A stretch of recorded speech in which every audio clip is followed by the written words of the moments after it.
Welcome to Holistic Accountant Podcast, where we aim to showcase how adopting a holistic approach in accounting and tax maximizes value for clients. Beyond traditional tasks like preparing financial statements and tax returns, a holistic accountant focuses on offering advice that maximizes personal wealth on an after-tax basis.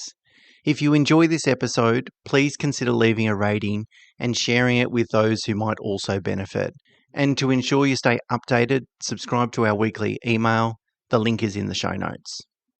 Okay, today, Mina, I would like to talk about the little things that we can use business for that might benefit us at business. Of course, there's going to be a business use, but also there could be, satellite benefits as well. So, of course, there's pros and cons of being self-employed, particularly depending on different stages of your business. You might think that there's more cons than pros sometimes, but, there's greater flexibility, I think, afforded to self-employed people, particularly from the taxation perspective, which is kind of the whole basis of this podcast. But also there's some things that you can do in your business that might, provide, as I said, some benefits to you personally. So we thought we'd touch on these, just a few of these, being very careful to make sure that we're always, as is the case in this podcast, always complying with the law, but making sure that we don't ignore any advantages. So Mina, why don't you kick it off?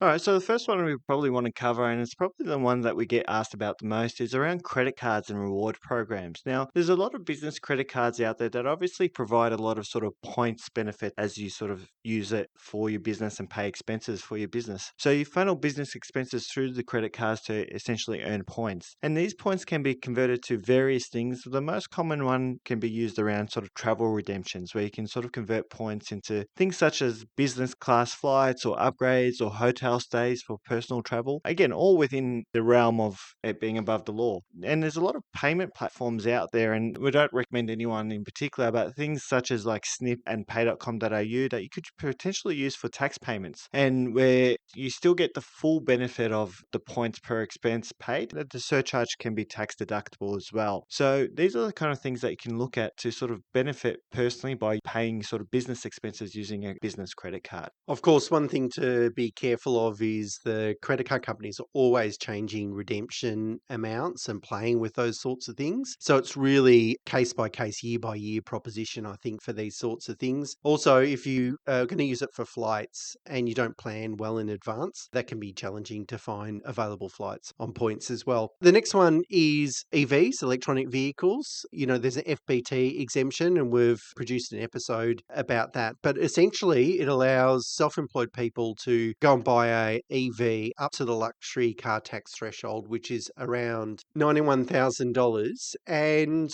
you're not going to pay any FBT for that. So essentially, all the expenses can run through your business, and you can pay those expenses from a pre-tax perspective. Mina did a calculation. You did a calculation on buying a Tesla, Mina. That's right. I did a calculation on a novated lease arrangement with a Tesla. I think it was a baseline Tesla. I can't remember exactly which model, but I think they're roughly a Model 3, was it? And it'll cost you around, assuming you pay yourself a salary of above 190,000, and it'll cost you roughly about $10,000 a year out of pocket. Now, that includes your finance repayments, principal and interest, your repairs and maintenance, your registration costs, and so forth. So it can be quite cost effective. Now, the other consideration around sort of EVs in the FBT exemption is that the word associates, when it comes to sort of the fringe benefit tax law, can spread to people within your family that are involved in your business. So it could be a partner or a child or something like that are involved in your business. You can actually sort of, again, if they meet all the requirements, also expand the FBT benefit or the electric vehicle benefit to them also.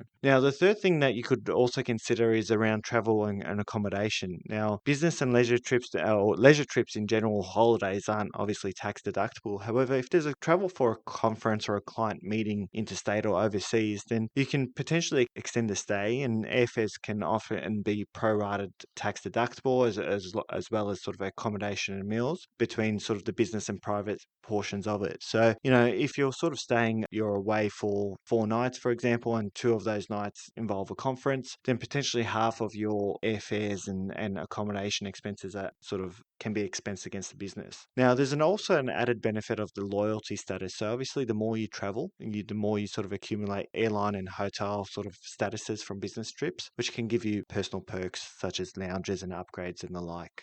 Okay, the next one are portable devices, laptops, mobile phones, tablet computers, these sorts of things. Of course, if they're used in business, and most of us, use a computer and a tablet and a mobile phone in business, of course, these can be expensed through the business as well. And obviously, the benefit is you're not going to pay any GST, or at least you get the GST back and then you get the tax deduction, which makes those things like Apple devices, where they're just getting more and more expensive every year, a little bit more palatable.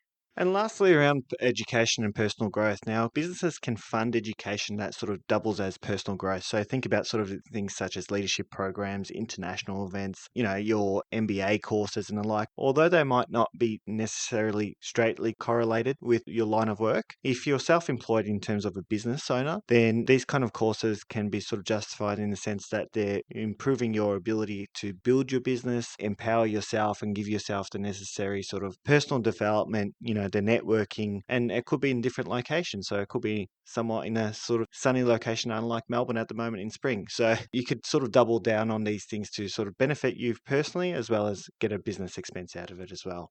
So they're just a couple of very short tips for you to think about. But of course, it's always good to run it past your holistic accountant, and you've got to be reasonable and legitimate. Of course, I recall a time where a client thought they might be able to claim a Louis Vuitton laptop bag or something of that order.